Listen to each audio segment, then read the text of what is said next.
aujourd'hui, nous allons travailler sur la conjugaison en étudiant, tenez-vous bien, un temps du présent qui sera utilisé pour du futur. Eh oui. Mais avant ça, pensez à vous abonner. Alors.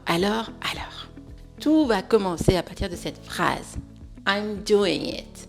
I'm doing it. Dans cette phrase, j'utilise le verbe do qui signifie faire et je le conjugue au présent continu. I am suivi du verbe en ing. I am doing it. Selon le contexte, et vraiment dans cette leçon, on voit l'importance du contexte qui fait tout, qui change tout. Selon le contexte, cette phrase au présent continu pourra soit se traduire par du présent, soit se traduire par du futur. Et oui, au présent continu, I am doing it, ça veut dire je suis en train de le faire.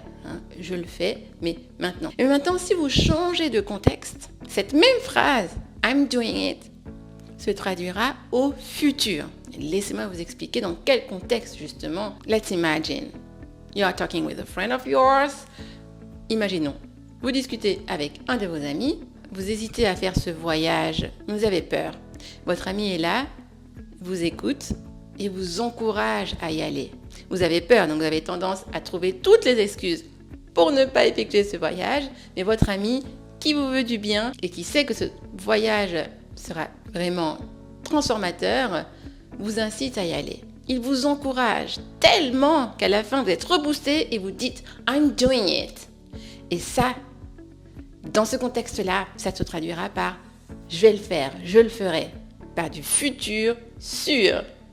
Vous voyez comme le contexte est très important, donc sachez que quand vous voyez une phrase au présent continu, ce ne sera pas forcément par du présent qu'il faudra le traduire. Le contexte vous dira si c'est du présent ou du futur, comme dans notre exemple de « I'm doing it ».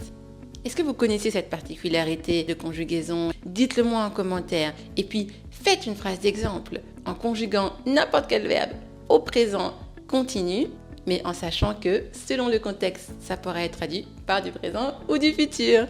Et profitez-en pour parler de quelque chose que vous souhaitez réellement faire, réellement concrétiser, réaliser. D'ailleurs, vous savez que toutes les personnes qu'on accompagne en anglais dans nos formations intensives, elles viennent pour réussir à concrétiser leurs objectifs, leurs rêves, que ce soit professionnel ou personnel. Donc si vous avez besoin d'un gros coup de pouce en anglais, n'hésitez pas à me contacter.